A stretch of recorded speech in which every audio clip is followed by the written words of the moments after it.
आमतौर पर railway station को भीड़भाड़ वाली जगह माना जाता है, लेकिन क्या आप कल्पना कर सकते हैं कभी आपको किसी भूता रेलवे स्टेशन पर अकेला छोड़ दिया जाए तो कैसा दृश्य होगा। यह आपके लिए शायद मुश्किल घड़ी हो। दुनिया भर में कई रेलवे स्टेशन ऐसे हैं जिनके बारे में माना जाता है कि वहां आत्माएं भटकती हैं। कुछ स्टेशन तो ऐसे हैं जिन्हें भूतों के डर से बंद भी कर दिया गया है।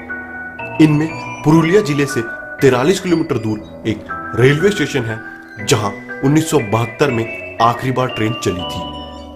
बात यह फैली थी कि स्टेशन भूतिया है। चलिए आज हम आपको उन भारतीय रेलवे स्टेशन की जानकारी दे देते हैं जिनके बारे में कहा जाता है कि वह भूतिया है और वहां लोग जाने से अब भी डरते हैं। नमस्कार दोस्तों, मेरा नाम है खुशहाल राव। आप देख रहे हैं प्राचीन रहस्य और आज के इस एपिसोड में मैं आपको बताऊंगा भारत के 10 सबसे भूतिया रेलवे स्टेशन के बारे में। इस वीडियो या चैनल का उद्देश्य अंधविश्वास को बढ़ावा देना कतई नहीं है। वीडियो में दी गई जानकारी चर्चाओं, किस्से और वहां होने वाली गतिविधियों के आधार पर दी गई है। बरोग स्टेशन, शिमला।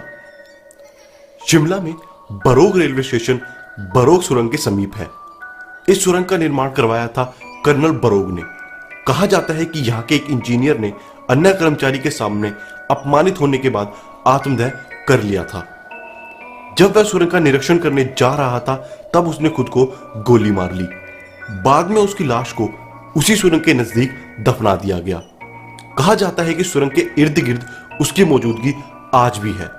हालांकि इस रूह को फ्रेंडली माना जाता है और कहा जाता है यह किसी को परेशान नहीं करती। रविंद्र सरोवर मेट्रो स्टेशन, कोलकाता। कोलकाता का रविंद्र सरोवर मेट्रो स्टेशन भी भूता स्टेशनों में से एक है। कहते हैं कि यहां के ट्रैक पर कूदकर आत्मदाह करने वालों की आत्मा यहां विचरती रहती है। लोग मानते हैं कि अगर आपको इस मेट्रो लाइन की किसी आखिरी ट्रेन में सफर करना पड़ जाए तो आपको डरावनी और अनजानी आवाज सुनने और देखने को मिल सकती है। रात 10:30 बजे यहां से आखिरी मेट्रो गुजरती है। उस समय कई मुसाफिर और मेट्रो के ड्राइवरों ने भी इस चीज का अनुभव किया है कि मेट्रो के ट्रैक के बीच अचानक कोई धुंधला साया प्रकट होता है और पल भर में ही गायब हो जाता है। बेगुन कोडोर रेलवे स्टेशन, पश्चिम बंगाल। भूता के रूप में कुख्यात बेगुन कोडोर रेलवे स्टेशन पश्चिम बंगाल में है। यह पुरुलिया जिले से 43 किलोमीटर दूर है। भूतों का डर इतना है कि इस स्टेशन को पिछले 47 साल से बंद रखा गया है। स्थानीय लोग मानते हैं कि इस स्टेशन पर जाने वाले व्यक्ति जिंदा नहीं बचते। वह कहते हैं कि यहां एक भूतनी का वास है जो कि सफेद वस्त्र में रहती है। बेगुन कोडोर कोलकाता से 161 किलोमीटर दूर एक गांव है। यहां के स्टेशन पर रेलवे वर्कर ने किसी महिला को देखा और दूसरे दिन वहीं उस व्यक्ति की मौत हो गई। यहां रहने वाले लोगों का कहना है कि वही सफेद साड़ी पहने महिला कभी पटरियों पर तो कभी प्लेटफॉर्म पर दौड़ती रहती है। कई बार तो उसके पास जाने की कोशिश भी की गई लेकिन वो अचानक गायब हो जाती है। यहां जाने से लोग डरते हैं, लेकिन हाल ही में राज्य की मुख्यमंत्री ममता बनर्जी ने इसे दोबारा खोलने का फैसला किया है। Dwarka sector 9 metro station, Delhi. लोग मानते हैं कि दिल्ली के द्वारका सेक्टर 9 के मेट्रो स्टेशन के आसपास एक भूतनी का डेरा है जिसका चेहरा बालों से ढका रहता है और वो रोड के किनारे बैठी रहती है और कभी कभी भूतनी कारों का पीछा करने लग जाती है। उनके दरवाजे खटखटाती है और बात ना सुनने पर थप्पड़ तक मार देती है। वैसे लोगों ने दावा किया है कि उनके साथ ऐसा हुआ है, परंतु दिल्ली जैसी आबादी वाली सिटी में ऐसी घटना वाकई चौंकाने वाली बात है। MG road metro station, Gurugram. Delhi NCR से सटे गुड़गांव, जिसे अब गुरुग्राम के नाम से जाना जाता है, कि एमजी रोड के बारे में कहा जाता है कि यहां एक डरावनी भूतनी रहती है। लोग कहते हैं कि इस स्टेशन पर दुर्घटना में एक महिला की मौत हो गई थी। उसी महिला की आत्मा यहां भटकती रहती है, लेकिन लोगों को डराने का इसका तरीका दूसरी बुरी आत्माओं से अलग है।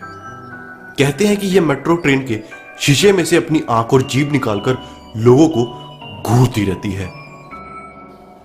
Naini railway station, Uttar Pradesh.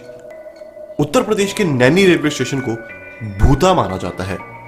कहा जाता है कि नैनी जेल के बेहद करीब इस स्टेशन पर स्वतंत्रता सेनानियों की आत्माएं मौजूद हैं, जिनकी मृत्यु दुर्भाग्यपूर्ण तरीके से जेल में हो गई थी। हालांकि इनको किसी ने देखा तो नहीं है, परंतु वहां काम करने वाले रेलवे कर्मचारियों ने बताया है कि इनकी उपस्थिति महसूस की जा सकती है। Chittoor railway station, Andhra Pradesh. Chittoor railway station न्याय की तलाश में भटकने वाली आत्मा सीआरपीएफ अधिकारी हरि सिंह के लिए कुख्यात है। इस अधिकारी की हत्या 31 अक्टूबर को केरल एक्सप्रेस में ड्यूटी के वक्त कर दी गई थी। बताया जाता है कि हरि सिंह को पिटाई के बाद गंभीर हालत में चित्तूर रेलवे स्टेशन के पास ट्रेन के नीचे धकेल दिया गया था। 10 दिन तक अस्पताल में जूझने के बाद उनकी मौत हो गई। अब कहा जाता है कि उनकी आत्मा यहां भटकती है। Ludhiana railway station. Ludhiana railway station की अपनी अनोखी कहानी है। आरक्षण केंद्र के एक कोने में छोटा सा कमरा है, जिसमें कंप्यूटर आरक्षण प्रणाली सीआरएस के अधिकारी सुभाष नौकरी करते थे। उनको अपनी नौकरी से बहुत लगाव था। एक दिन इसी छोटे कमरे में सुभाष का देहांत हो गया। अब लोगों का मानना है कि इस कमरे के आसपास से गुजरने पर सुभाष की आत्मा पीठ पर चिकोटी काटती है। लोग कहते हैं कि सुभाष को अपनी नौकरी से प्रेम था, इसलिए उनकी आत्मा नहीं चाहती कि उनकी कुर्सी पर कोई और बैठे। यही वजह है कि बिना छुट्टी लिए वे रोज काम पर आते थे। अब इस कमरे को हमेशा के लिए बंद कर दिया गया है। दोस्तों, इससे पहले मैंने भारत के 10 भूतिया हाईवेज पर एक खास वीडियो बनाई थी, जो आपको ऊपर कार्ड्स में और नीचे डिस्क्रिप्शन में मिल जाएगी। आज के इस एपिसोड में बस इतना ही। वीडियो पसंद आए तो इसे लाइक जरूर करें और अपने दोस्तों के साथ व्हाट्सएप, फेसबुक पर शेयर करना ना भूलें। आपसे हमारा कोई वीडियो मिस ना हो, इसके लिए हमारा ये चैनल प्राचीन रहस्य सब्सक्राइब कर लें।